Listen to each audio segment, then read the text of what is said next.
Show of hands. How many of you want to be a farmer? Well, you're not alone. A recent report from MF&H shows there are 1 million new memberships of young farmers. And among them is Sam Phelps, a young man who believes farming is his future.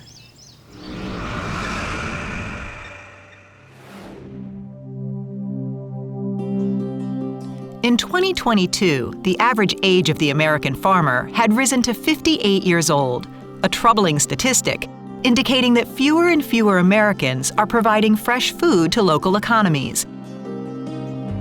But a surprising new trend emerged as well. We got the salad mix, potatoes, tomatoes, and basil. I'm not going to charge you for the squash. For a total $16. We don't have our own labels yet. It's homey. People think that they know it's from us. Sam Phelps and his wife are first-generation farmers. They are among the many Gen Zers who are cultivating a love for the land. The last few years has seen a roughly 10% increase in the number of farmers under 35. The short answer is that I love it. That's why I keep farming. I just love doing it. And the desire to really intentionally care for the soil and the place where we live. Even though it's so small, it's only 2 acres, but these 2 acres are the ones that I have any say in how they're managed. When Sam's subsistence farm grew over the pandemic, he realized he lacked the knowledge needed to provide for his growing customer base. And with the hopes to expand another 5 acres, Sam felt a little overwhelmed. We were in over our heads, so I just reached out to a bunch of local farms and said, can I come work for you? I need to learn what I'm doing. I need to see what you're doing. In his search, Sam discovered a unique course called the Beginning Farmers Training Program, conducted by the nonprofit Future Harvest. In this program, beginning farmers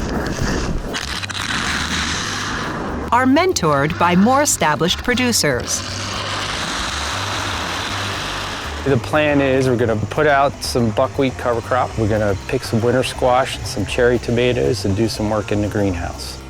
And buckwheat is what you'd call a smother cover crop, so it will outcompete the weeds. It's pretty short-lived. It's only about 30 days. Broadcasting the buckwheat like this is sufficient, given a little bit of rain, for it to germinate pretty quickly. Sam's mentors, Jack and Beckie Gurley of Calvert's Gift Farm, are also the founders of this training program. We don't use a lot of equipment here. We don't have a lot of expenses. And I want to train people, hey, you can do this. You don't have to have a $250,000 tractor, and all you really need is a small piece of land, and you can actually do it. And if we could train more farmers, it could only improve our community. Farmers learn best from other farmers. People learn best with hands-on education.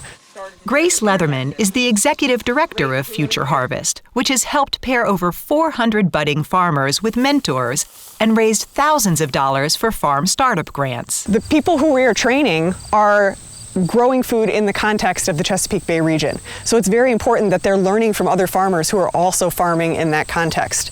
It's not the same if you're learning from someone who's growing in a different part of the country. There are specific ways that you grow here in this region, and also specific ways that this region is changing. So it's very important that you're learning from the farmers who are experiencing those changes as well.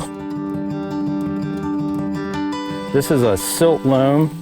So this drains especially well, so in droughty conditions like we've had this summer, it's difficult to get plants established into. What kind of crops will do better in the clay soil? So anything that's in the ground for a long time, or anything that you're not going to have a lot of irrigation on. Working on Calvert's Gift Farm has also provided Sam valuable first-hand experience with some basic farm structures. We really use them for season extension and for some disease control. So these tomatoes, we can harvest longer, and the tomatoes look a little bit better than they do coming out of the field. And Sam has applied this experience to his own construction of a hoop house. When we put it up, I didn't fully realize all the things it needed to do and all the ways it needed to work. So now that I've worked there a few years, I have a better idea on what it needs to be able to do. This is definitely not OSHA compliant. Hundreds of first-gen farmers like Sam have found the Beginning Farmers Training Program to be the catalyst for their agricultural success. Sam's even planning to add 5 more acres to his farm if demand continues to grow. And so I've learned so much from them. They've really been mentors for me in all of this. Beckie and I have been farming for almost 30 years, and we've had the training program for at least 20 of those years. The relationships that have been created, people that trained with us 15 years ago, pop back up again. That's been especially meaningful to me. I knew a couple tricks at one point, but... While the average age of farmers continues to rise, new passionate farmers like Sam signal a hopeful shift for the future. And with mentors like Jack and Beckie, their growth might just be a sight to behold. So we want to make sure that as we've done historically with this program, that young people realize that there is land in this region to be farmed, that there are ways to build a career in sustainable agriculture, and we want to make sure we're connecting them with those farmers who have the knowledge to do it.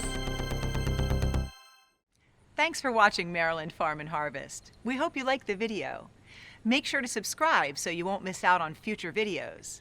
To learn more about our show and watch full episodes, check out mpt.org/farm or just click the link in the description.